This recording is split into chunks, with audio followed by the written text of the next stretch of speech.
You've tuned in to the Top 10 Gardener with garden expert Ken Lain. Join him daily as he answers timely garden questions that are sure to make a difference in your gardens. Now welcome your host, Ken Lain.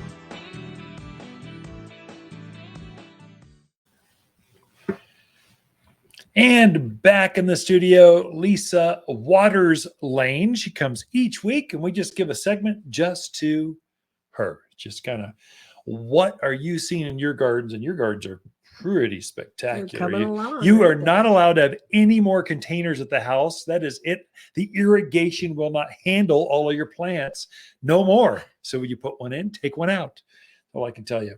Can I bring one more home? No, you can replace one, but you can't have no more pots.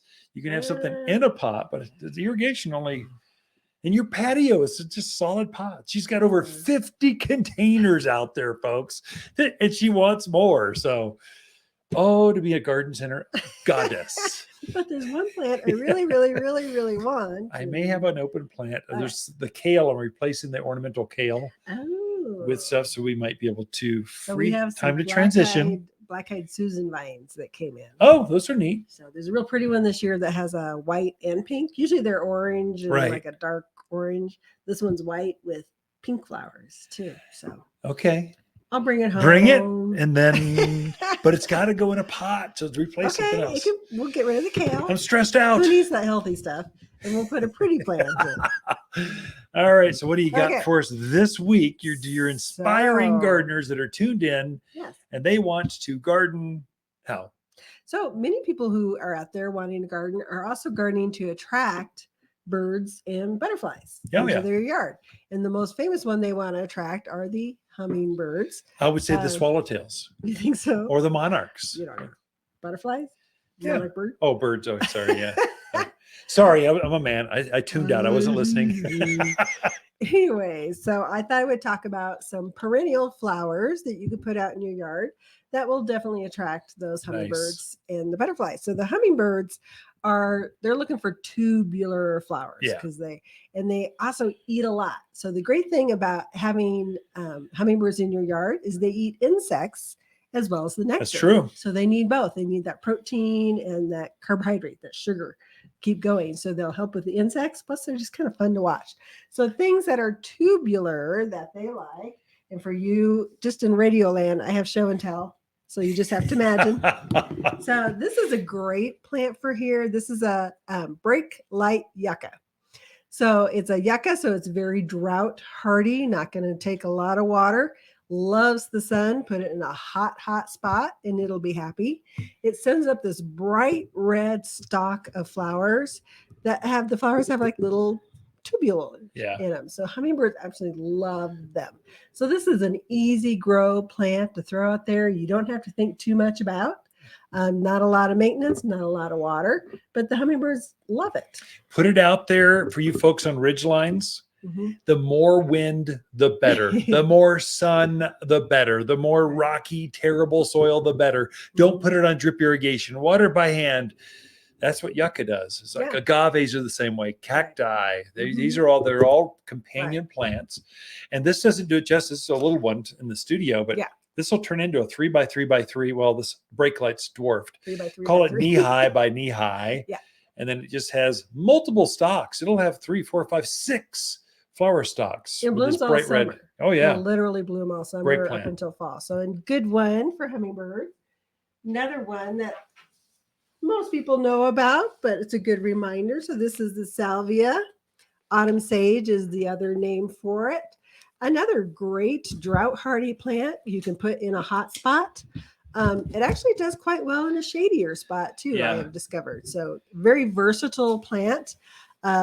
There again, you got the little tube flowers. They just love it. Look how bright red that is on camera. That's crazy. It's almost glowing in the dark. It's beautiful. Yeah. And it'll do the same thing in your gardens. Right. And it also comes in purple. It comes in like a peach salmon color, a white color. And it's not like you just have to have red. I mean, the hummingbirds aren't going to care. Yeah. The red's pretty for us, but they'll go to red, they'll go to pink, they'll go to white, purple, you pick it. They just like the taste more Right. than the color and the shape of the flower, Mhm. but they're all going to be knee high, cover. They bloom from now through autumn, thus the name autumn sage. You actually get more beautiful as they grow Mhm. and fill in. So autumn, yeah, this is like a number one seller at the garden center for attracting butterflies and hummingbirds both. Yeah, definitely. So great one. Another one is the penstemon, also known as beard's tongue. But you can just, this one's a pink, forget the name of it. Pink Let me white. help you. It is Harlequin pink. Harlequin pink. It's a Penstemon. really bright pink with white centers. Beautiful. I love the penstemons. Just a great little flower for here. There again, it come in a multitude of colors, kind of a multitude of varieties. Penstemon is a big family of flowers. So, but great ones for those hummingbirds. And native. This grows wild. You're seeing a red, a white. There's a pink that just grows wild Mhm. on the floor. You see a tall, kind of a perennial wildflower that's growing, and the hummingbirds will actually bicker and fight over this. They're going, no, it's mine. No, it's mine. It's mine. They're kind of like seagulls, only in miniature form. Mine, mine, mine. Yeah. So those folks that are tuned in on the video piece, the YouTube channels, there's no filter on this camera. Right. This is the natural color. It's actually glowing on film. That just looks, it's so bright and so colorful. That's how hummingbirds see it as well. Mm-hmm. Penstemon. Yep. So hummingbirds like those tubular flowers. Butterflies, they kind of like landing pads. So they like flowers that have more of a surface that they can land on and suck the nectar out that way. So yarrow is a great one. So I brought this yarrow. This is, I think, desert seed, red desert seed. They're getting great drought hardy plant. Loves the sun. Put it in a spot where it's nice and hot, and it'll kind of continue to bloom all season long. This one's a real pretty red one, but it also comes in yellow, moonshine yellow. There's a terracotta color. So they're getting a few different colors in there. Doesn't matter the color. It's the plant itself that they like. So this is a really good one to put in as well.